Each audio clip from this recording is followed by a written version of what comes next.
All right, we just got the fastest Apple event in history, just 30 minutes of runtime. And in that time, Apple announced 3 new chips, 3 new computers, and if that wasn't enough, an incredible flex at the very end. I attended the event in person and was able to get my hands on everything afterwards, so let's talk about it. Just 10 months after the release of M2 Pro and M2 Max MacBook Pros, we now have the arrival of the M3 family. So what does that mean? It means even faster MacBook Pros rocking the new M3, M3 Pro, and M3 Max. Now, as you'd expect, these chips are even faster and more efficient than before, about 15% faster than the ones released literally earlier this year, and 30 to 50% faster than the M1 from about 18 months ago. So the gains that we're seeing in that time are huge. In addition to offering a faster and more efficient CPU, the chips also get an updated GPU, which supports ray tracing and mesh shading, 2 modern and essential components for running AAA games. They also have a new feature called dynamic caching, which greatly optimizes the amount of memory the device uses during tasks, letting the system use the max amount of GPU power at any given time. Now, both laptops, the 14 and 16-inch versions, feature a mini LED display that's 20% brighter than before, the 1080p camera, 6-speaker sound system, an incredible 22 hours of battery life, and up to 128 gigabytes of RAM. They're also available in a new space black finish with a new coating that's supposed to help reduce fingerprints, as well as the silver option. Now, in my personal opinion, it's not as dark as I was hoping it would be, but it's definitely darker than space gray. Maybe they should have called it dark gray, but I digress. Now, as I just said, Apple's M3 Max chips offer up to 128 gigabytes of unified memory, with the most powerful M3 Max chip coming with up to 92 billion transistors, a 40-core GPU, and a 16-core CPU. And by the way, this is the first time in history that you can buy an Apple laptop with 128 gigabytes of RAM. That's just insane. So that's the first thing. Second, when it comes to the new M3 lineup, I saw a lot of people on Twitter and on Threads wondering why Apple kept comparing it to the M1 and Intel chips instead of a direct comparison from the M2 to the M3. So let's just talk about that real quick. The consensus that I saw was that the M3 must not be that much of an improvement over the M2, because why is Apple comparing it to the M1 and older Intel chips? Now remember, these Apple events, these are marketing events. These are events made to sell products. So I personally think that's a pretty lazy take that the M3 isn't that much better than the M2, and that's why Apple didn't compare them. Because again, the M3 is about 15% faster than the M2 that came out just 10 months ago. That's a pretty big jump in 10 months' time. So I think just taking a second and thinking about things reveals the real answer. Unlike other chip makers like Qualcomm, Intel, and AMD, Apple doesn't need to sell chips to PC vendors. The others do. When there's a new chip, they need to hype it up and compare it to the last chip because they need to convince Dell, Lenovo, Acer, Asus,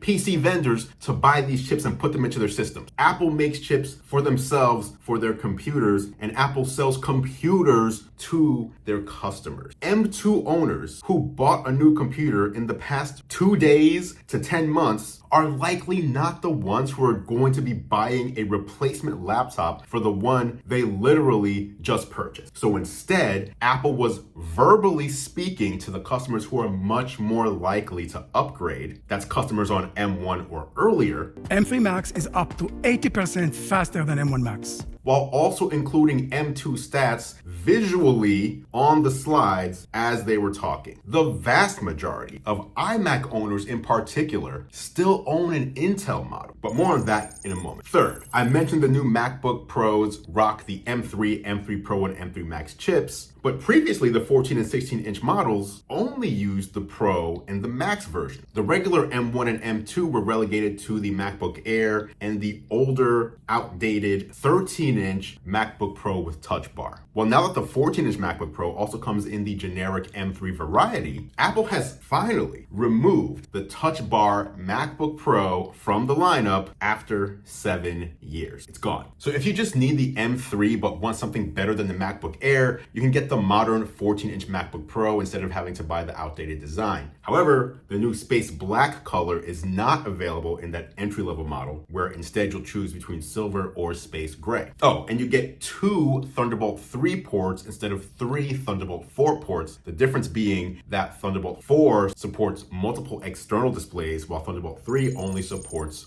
one. Fourth on the list, there is a new 24-inch iMac, but not much has changed here at all. In fact, when looking at the hardware, it seems that Apple just took the previous M1 iMac, removed the M1 chip, and replaced it with the M3 and called it a day. We're getting the same 7 colors that we had before, and even the same Magic Mouse, Magic Keyboard, and Magic Trackpad that charge with a lightning cable instead of USB-C. Now that's interesting to me because if we go another 18 months or so without an iMac refresh, then this might mean that Apple is going to be selling lightning accessories for that long too. That said, if the iMac is your jam, the jump from M1 to M3 is fantastic and you're getting a much better computer for it. Okay, fifth, this is the one that changed the whole event for me. When it was over and Tim Cook bid us goodnight, Apple put its biggest flex of the night up on the screen. It wasn't any of the M3 chips, it wasn't the MacBook Pros, it definitely wasn't the iMac. It was the fact that this beautiful, high production value 30-minute Apple event was entirely shot on iPhone and edited on Mac. They shot the entire event, start to finish, on the iPhone 15 Pro instead of the $100,000 Arri cameras that they normally use. The same phone that you may very well have in your pocket right now or may be watching this video on is the same one they used to record the entire event. They even released a behind the scenes video showing how they did this. They attached the iPhone 15 Pros to drones and cranes just like they would any other cinema camera, and the end result was an event that was indistinguishable from all the other ones where they used cameras that cost 100 times more than the iPhone 15 Pro. So when it comes to video, you've got a lot of power in this device right here. And that was the Apple event. I'll have reviews coming very soon on the new MacBook Pros and iMac. But in the meantime, let me know what you're planning on picking up.